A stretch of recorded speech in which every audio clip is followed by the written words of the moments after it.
Evan there, Dan here, aka the Comic Concierge, and this is one of my graphic thoughts videos. This is where I go through 3 graphic novels, trades, or mangas I've been reading and give you my thoughts and opinions about them.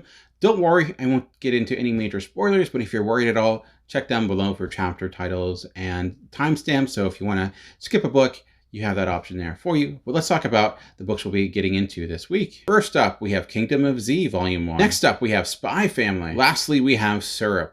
When I talk about the books, one thing I do try to see is there any linking elements to the graphic novels or books I'll be talking about. And this week, that linking element's pretty simple. It's the fact that all 3 of these are mangas, including the first book, which is Kingdom of Z, Volume 1. And so this book is by Satsui Harada with art by Lone Wakanuki. And I apologize if I pronounced those incorrectly. And the story is about Satsu, who is this individual who is, when we meet him, surrounded by zombies, and it seems like his life is about to end. However, he's saved by an unlikely source of Karen and Miki, who are, let's just say, rather eccentric in their execution of killing zombies, and definitely will utilize their sexuality when necessary, but they take out the zombies with reckless abandon, killing them relatively easy. Now, at first, he thinks that he's excited because not only he's saved by these zombies, but being saved by 2 great, gorgeous-looking women that are around your age it's not a bad way either to spend the last days of Earth. But he finds out that they really pay him no mind. They really talk down to him, and in a way they're a bit crazy. Mickey, for example, wants to create her own army of the undead to take over the world, and they're a bit sadistic at times. And he's like a little concerned about his safety. He's wondering if he's kind of got into the wrong group of individuals. And he does wonder too, like, they take these zombies out with reckless abandon. Like, it seems like they have powers or something that are a bit supernatural with the way that they're able to kill these people, but maybe they're just really good at fighting, or maybe they simply just have no filter, and because of that they will go out when necessary. I will say that this was a book that is, I think, not necessarily for me, and it ended up just being a book that I would say is okay. The first volume doesn't cover much. Again, it really covers them fighting off the zombies, kind of figuring out this world, and by the end of it, it's setting up the next volume where they're going to deal with some other individuals beyond themselves, and as they're searching for supplies. It doesn't, to me, do much to extend the zombie genre. The zombies are just zombies. There's really nothing new there. And 2, like I mentioned, how they utilize their sexuality, and to me, sometimes to a kind of a uncomfortable degree. Not that sexuality is bad, but there's a lot of like upskirt shots and things like that where it's like, okay, like it just seems a bit pervy in a way. And I guess they're certainly calculated in what they're doing. They're certainly trying to, I think, knowing that they can utilize that to get people off their game and make people uncomfortable, to take advantage of individuals, including Sato.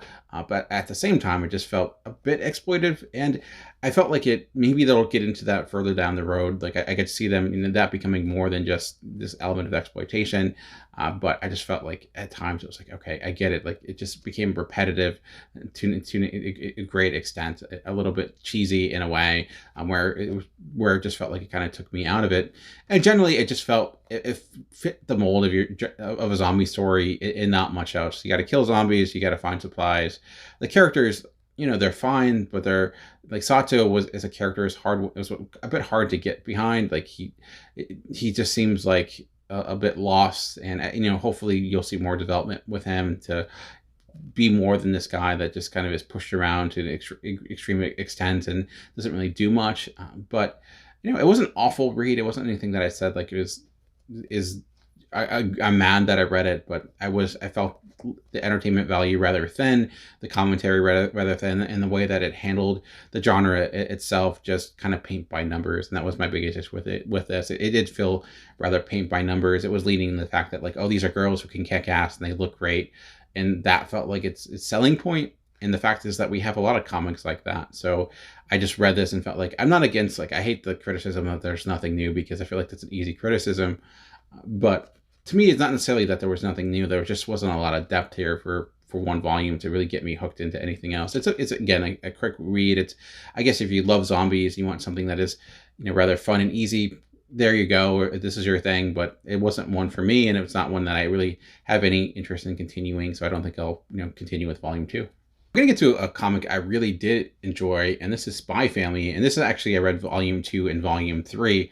And I'll back up just to kind of give you a general premise of Spy Family, which is I just love the abrasiveness of Spy Family in the way that it's just like, we're going to be bold and crazy with our ideas, and you just kind of have to accept it. It's basically taking the idea of Mr. Nanny, that classic Hulk Hogan movie from the 90s, and putting it through the lens of the manga universe. And you have this individual who's like the best spy in the world, and he's given a task where he has to take out this important government official, but it's really hard to get to the person. The only weakness in his armor is by finding the way to get access to his kid, or access to the school that his kids attend, because that will allow him to kind of get in and assassinate him in the ways that's necessary without causing too much suspicion. Unfortunately, the spy doesn't have any kids, so how does he go about doing that? He ends up adopting this kid, making it, and goes to the orphanage, picks up a random child, and that random child, just to make things even more fun, has the ability to read minds.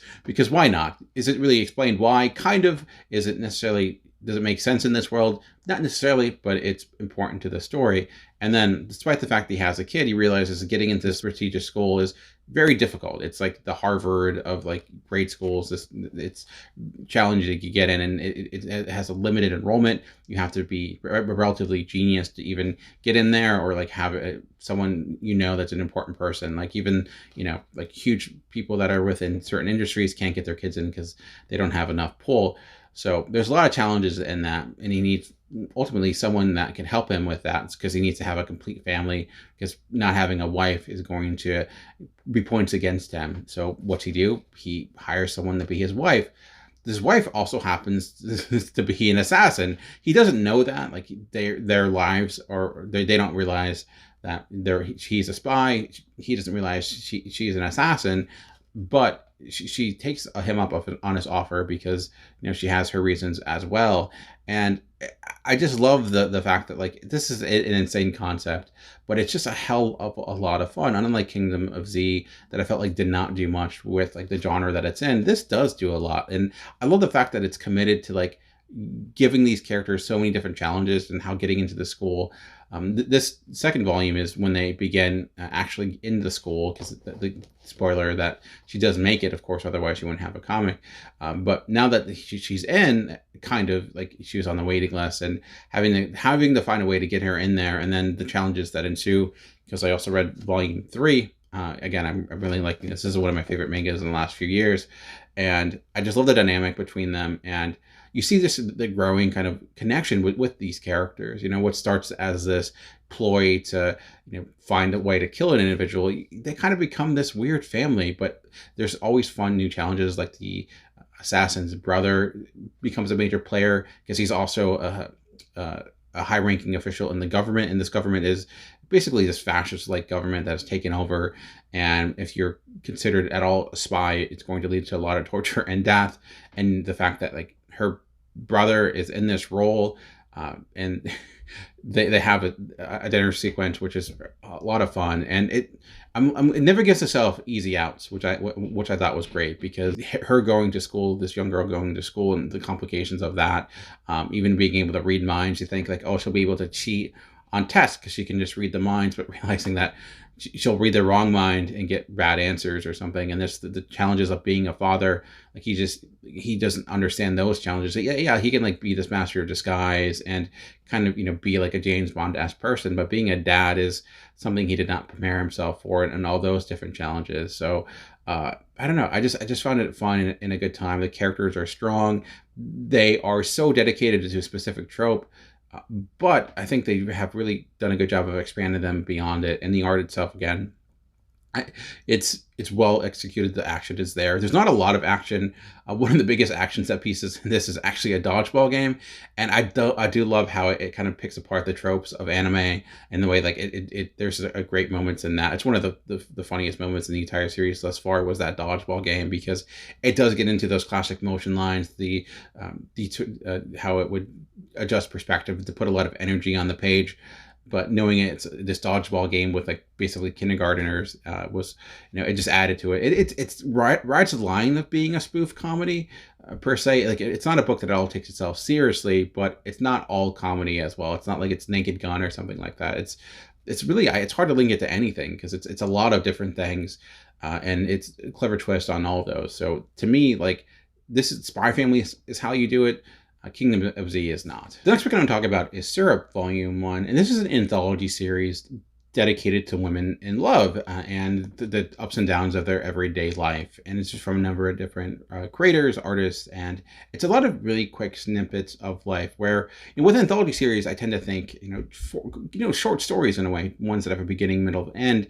And these are really, to use a cliche term, like very thin slices of life moments in people's lives. Like one of the opening stories is someone who goes to a laundromat, is reading something, and strikes up a conversation with someone about manga. They go back to their house, they read manga, she goes out, and like they end up having this weird relationship. It's another one actually dealing with someone on a porn set, and you have this kind of veteran porn star and a news star, and it gets kind of awkward and weird, but then you learn maybe that was purposeful. And there's just like a lot of the stories are just a few pages long, so you're not getting huge complex stories, just kind of general things about people in life and business. So it's interesting in that sense, because I talk about with manga, one thing I do try to find are books that are more, human drama, not, with the books that I've talked about thus far are dealing with genre stories, that are genre stories first and foremost, because I get a lot of that in comics already. Like I'd like to read something that is beyond that. And that is very much this, like this is, there's not a lot of stories in here about zombies or spies or like superpowers. These are human beings going through their life. And it was nice in that sense too, just to see the different ways culture experiences relationship and, seeing that on the page.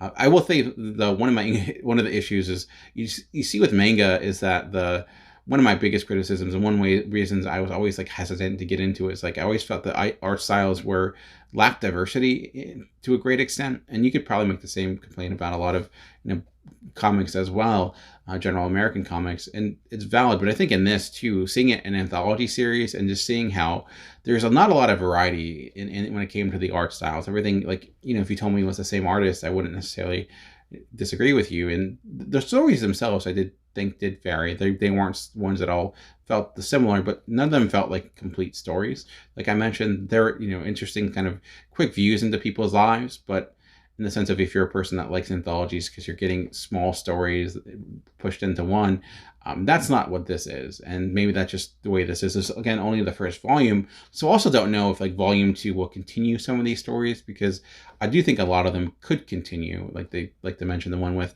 the person meeting someone at the laundromat. Like you could really further that.